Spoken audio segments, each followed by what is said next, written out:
Today, we are diving into one of the biggest questions in AI right now.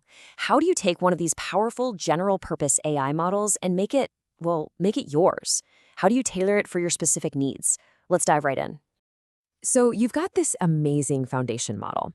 Think of it like a giant, perfect block of marble. It has all this incredible potential locked inside. But how do you actually sculpt it into something that solves your specific problems? That's the million-dollar question. And it really all comes down to a crucial balancing act.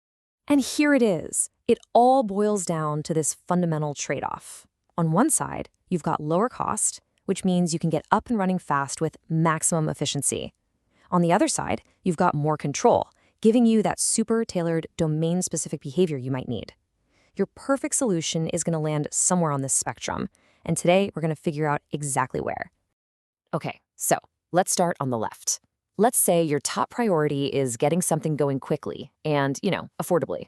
What are your options? We'll begin on the low-cost end of the spectrum, looking at the most efficient ways to get your AI customized. First up, we have something called in-context learning, or ICL for short. Now, the key thing to get here is that you are not changing the model's brain at all. Nope. Instead, you're just guiding it in real time by giving it examples right there in the prompt. You're basically teaching it on the fly how you want it to act. And the best part? The cost is super low. You're really only paying for what's called inference, which is just the cost of actually using the model to get an answer. Now, you get a lot of flexibility, but your control is kind of limited by how good you are at writing prompts. This makes it absolutely perfect for those quick, on-the-spot adaptations. For instance, picture a customer service chatbot. You can just feed it a few examples of amazing customer interactions right inside the prompt. The model sees that, gets the vibe, and then it mimics that exact style and tone for the next real customer. All of that without any expensive, time-consuming retraining. Pretty neat, right? All right, next we have Retrieval-Augmented Generation, or RAG. Now, this is where things start to get really, really powerful. Why? Because RAG lets the model reach outside of itself to access external information. Think of it like giving your AI a direct phone line to your company's private documents, or even a live database.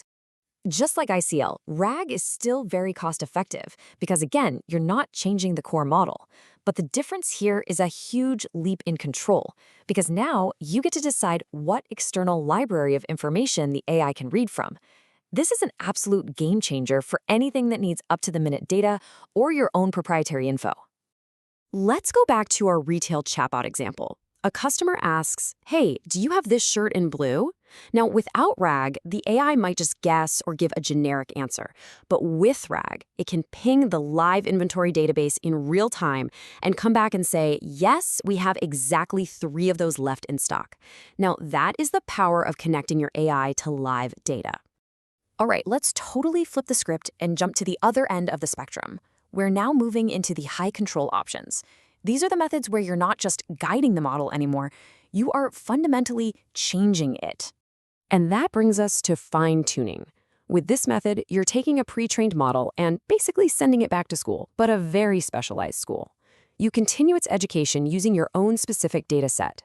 You're actually updating the model's internal weights, the very core parameters that define how it thinks, to turn it from a generalist into a true expert in one field. Now, the cost does go up. It's moderate. Definitely more than our first 2 options, but still way, way less than building a model from scratch. And what you get for that cost is really the sweet spot, this fantastic balance of deep control over its behavior and pretty good efficiency. This is the go-to method for a lot of folks who need a true AI specialist.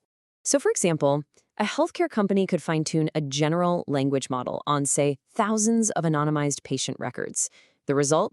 You get a model that doesn't just see words. It truly understands complex medical terminology and nuance, something the original general-purpose model could never, ever do on its own. And finally, we get to the final boss of customization, pre-training. This isn't about adapting a model that already exists. Oh no, this is about building your very own foundation model from the ground up, using your own massive, custom-built dataset. The whole shebang. And let's be real here, the cost is very, very high. We're talking about an immense amount of computer power and data. But the payoff? You get full, total, absolute control. This is the path you take when your domain is so unique that no existing model out there could possibly understand it. You might see this at a huge financial institution, for example. They might decide to pre-train a model on decades of their own private transaction data to build a fraud detection system that is completely one of a kind and tailored to their very specific challenges. So, we've gone all the way from quick prompts to building a model from absolute scratch. We've covered the whole spectrum. Now, let's put it all together and compare these methods head to head so you can make the right strategic choice for you. This table really lays out the whole journey. You can see it clearly moving from left to right. As your need for control goes up, so does the cost and the complexity. You're moving from just prompting a model with in-context learning to giving it a library card with RAG, to actually reshaping its brain with fine-tuning, and finally, building it a whole new brain from scratch with pre-training. Each step up gives you more power, but it also asks for more from you in terms of resources. So, what's the big takeaway here? There is no single best method. There's no magic bullet. The right choice for you depends completely on your project. You have to ask yourself, what's my budget? What's my timeline? And really, how specialized does my AI truly need to be? The answer to those questions will point you to the right spot on this spectrum. But let's end on a final, forward-looking thought. We all know the cost of computing is always dropping. So what happens when that very high cost of full control just isn't so high anymore? What new worlds open up when building a powerful custom model from scratch becomes something that's accessible to, well, to everyone? It's a fascinating question, and the answer is probably going to define the next chapter of AI. Thanks for joining me.